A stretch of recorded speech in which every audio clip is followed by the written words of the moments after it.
should we evangelize the Russian people throughout the world with the gospel of Jesus Christ, as Christ commanded, go ye into all the world and preach the gospel.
Bold, determined, brave men and women of God, believers, Christians of the Soviet Union, characteristic of first-century Christianity, a faith refined as gold. Despite hardship and hindrance, Russian believers do witness for Christ. Discreetly, valiantly, against great odds they witness. The Great Commission is for Russia, as well as for the rest of the world.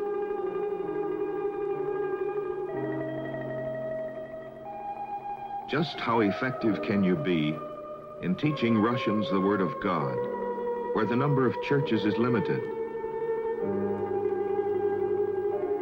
where meeting places and structures are not conspicuous, where buildings are unobtrusive, nestled away from the beaten path? But restrictions and limitations have not quenched the believers' burning faith. They place their emphasis on the gathering together rather than on the structure. They prefer to call their cathedral a house of prayer.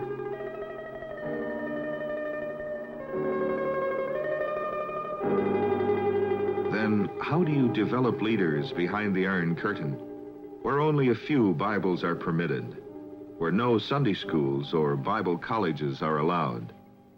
Теперь я попрошу вас повторить их. Первый. Именительный, родительный, дательный, винительный, творительный, предложный. Очень хорошо. Кажется, что вы эти падежи знали. This is a Bible school. Правда?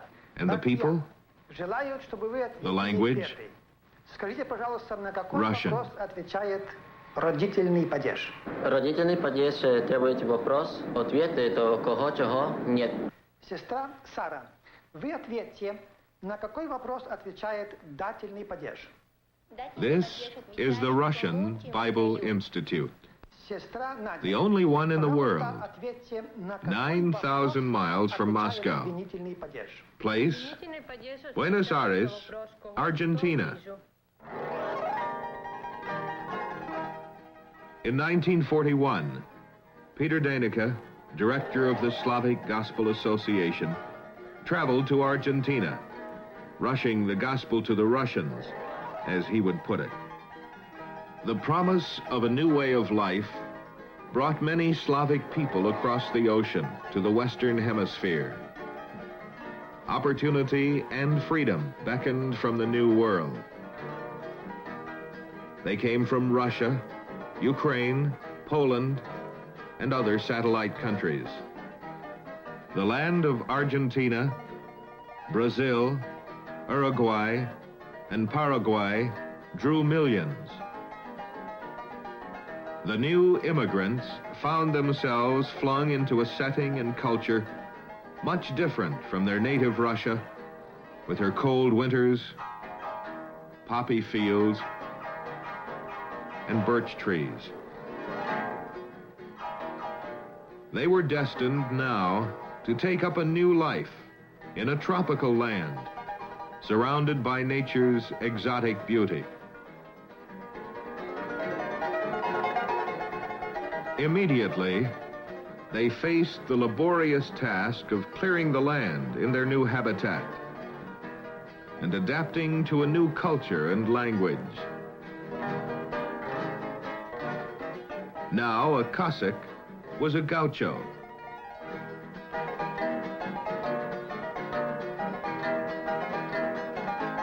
Balalaikas were replaced by guitars and Paraguayan harps.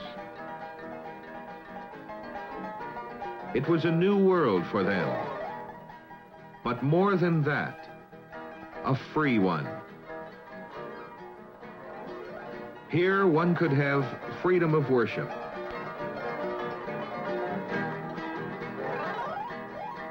But not all of the immigrants settled in the provinces.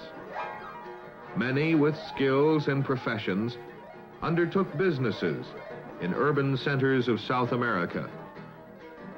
Many who came west were Christians already. Others were a mission field themselves. As a result, the Russian Bible Institute was born, founded by the Slavic Gospel Association, a school that would equip an army of well-trained, dedicated young Russians for the urgent task of evangelizing Slavic people. There are millions of Russians are scattered throughout the world, and many of them today in South America. That's why the Lord has made possible for us to start a Russian Bible Institute, train them in Russian language so they can preach to the Russian and other Slavic-speaking people.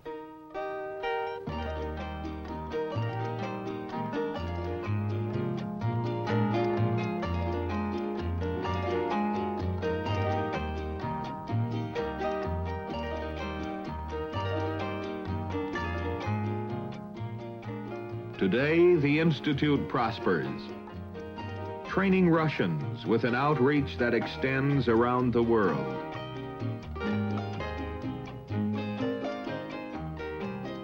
Christians among the Russians who migrated to South America established small congregations in a few of the provinces.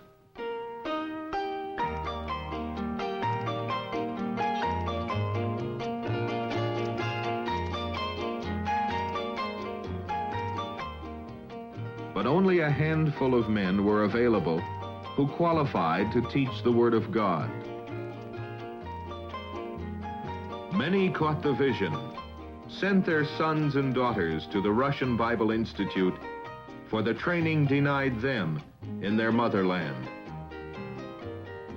Slavic Gospel Association sent trained leaders from North America to administrate the programs of the school. Other qualified teachers came from Europe. Their task was to recruit students, teach them, counsel them, help them find their place of Christian service.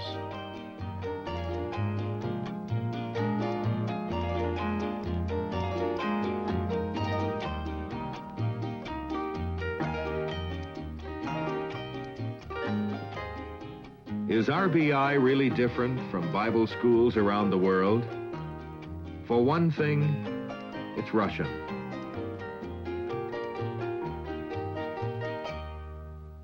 The only one of its kind in the world.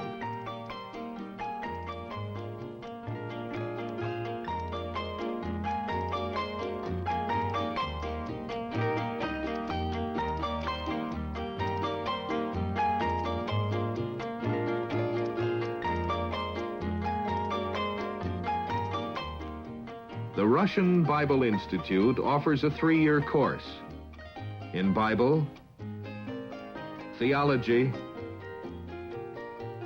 missions,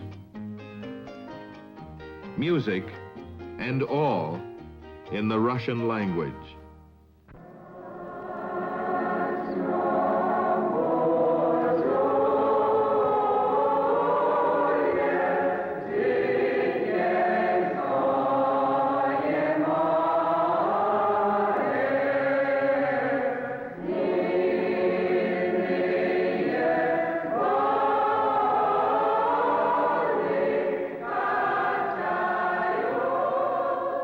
The sea of life is raging. Mighty billows toss me about. In my distress, O God, I cry out to you. Bring me safely home to shore. This hymn was penned out of exile, family separation, and martyrdom. Out of distress and persecution, Russian hymn writers have written songs symbolizing their trials. Minor music is synonymous with Russian believers.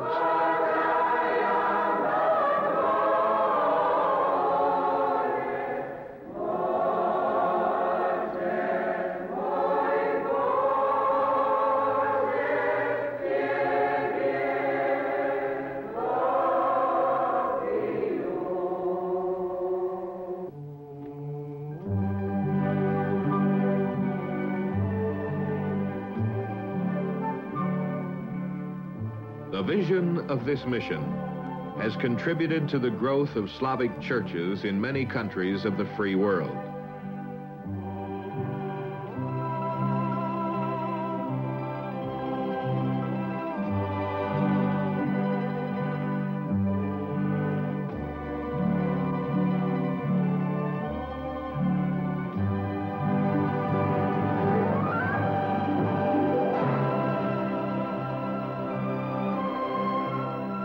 The Bible Institute has produced many pastors, Bible teachers, evangelists, and missionaries to stimulate church growth.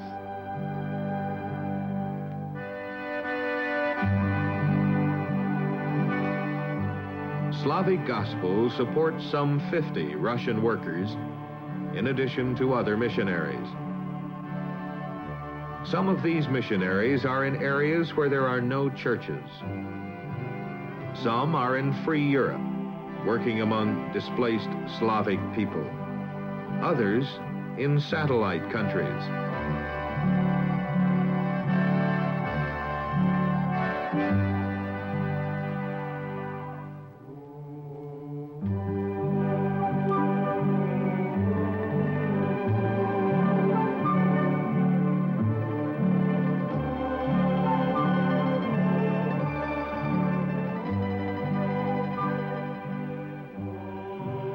Church planting often begins with Sunday school or vacation Bible school, becomes a tangible witness through house-to-house visits, tract evangelism, street meetings.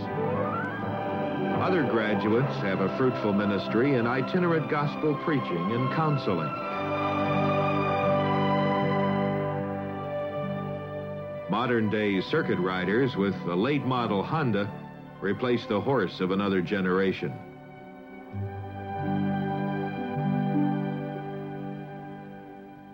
On my last trip to Russia, where I had privilege to preach the Word of God, which they call хлеб жизни. I'm holding the Bible in my hand. There's a great spiritual famine for this Bible. Let me quote to you John 3:16 in Russian language.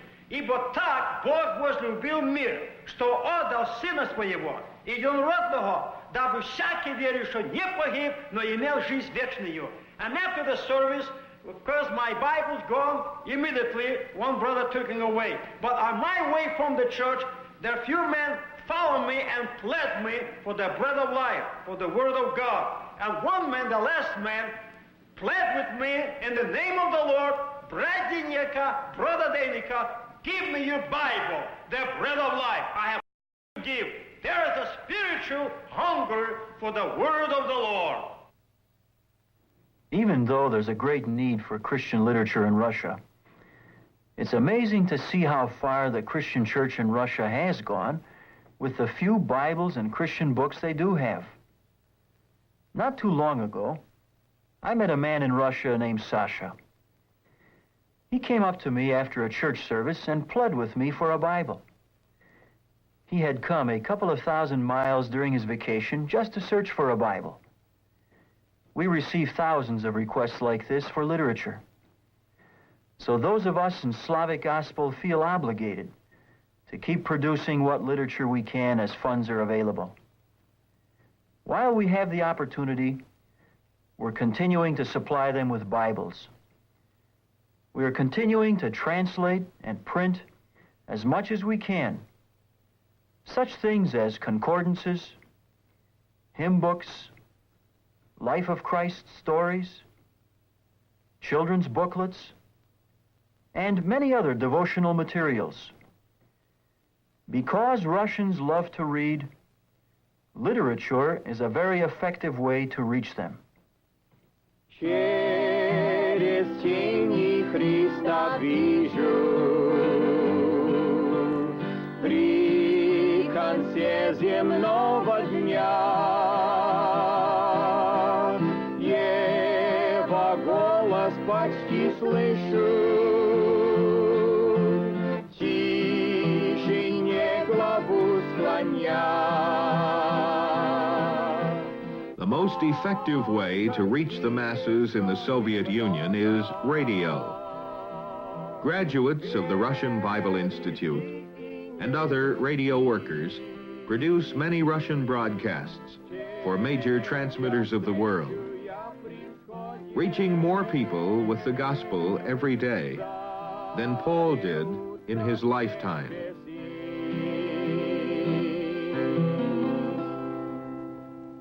Вы слушаете радиостанцию «Голос Анд», Кито, Эквадор, Южная Америка. Мы приглашаем вас слушать программу «Подвиг веры». Эта программа передается... Broadcasters of the Slavic Gospel Association have received letters from Russian listeners in more than 70 countries. Безусловно, самые удивительные слова, которые я нахожу в Библии, есть эти слова. 30 million radios are capable of receiving these broadcasts in Russia alone. These programs are the only Bible school, the only training facility available to some 240 million Russians in Europe. At the speed of radio and combined with the strength of the Holy Spirit, the gospel is brought to the right place at the right moment. Sometimes changing lives, often strengthening believers. When I was recently in Russia, I attended one of the church where they had over 2,000 people. But after the close of the service, man from congregation started to pray. He prayed, thanking God for the broadcasted Russian language. He prayed in Russian, Господи, спаси миллионы русского народа. He said, Lord, save millions of our Russian people over the radio. And people say, yea, Lord, да, Господи. О, Господи, склонись ко мне, внемли моей мольбе. Не дай мне пасть в земной стране, сраженному в борьбе. Не дай мне пасть в земной стране, сраженному стране. From HCJB in Quito, Ecuador, Истинно, истинно говорю тебе.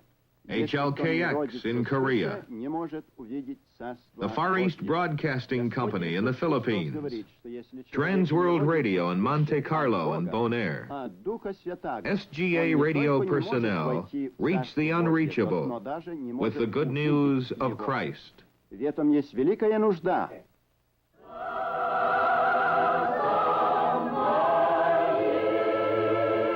Behind the Iron Curtain, God has a missionary arm. Believers, which are part of the body of Christ. Our brothers and sisters in the faith. Like the Macedonian of Paul's day, they beckon to us for help. It is a plea and a cry from a raging sea of life. Their call comes ringing o'er the restless wave to send the light to a people lost in darkness. Only the Russians put it in the words of the psalmist of old. I cried unto the Lord. My spirit was overwhelmed within me, but no man cared for my soul. They cannot train leaders, but we can. They cannot print Christian literature, but our presses roll on. They aren't allowed to broadcast the gospel, but Christian radio from outside reaches them. For such a time as this, God has given his church an instrument for bridging barriers. You are a part of that bridge, and your interest and concern and help will make possible the probing ministry of the Slavic Gospel Association, an effective outreach of the love of God to Slavic people around the world. How can you share their burden?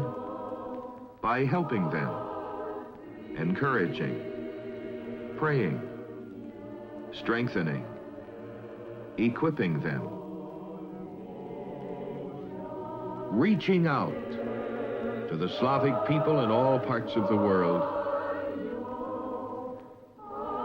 I cried unto the Lord, but no man cared for my soul.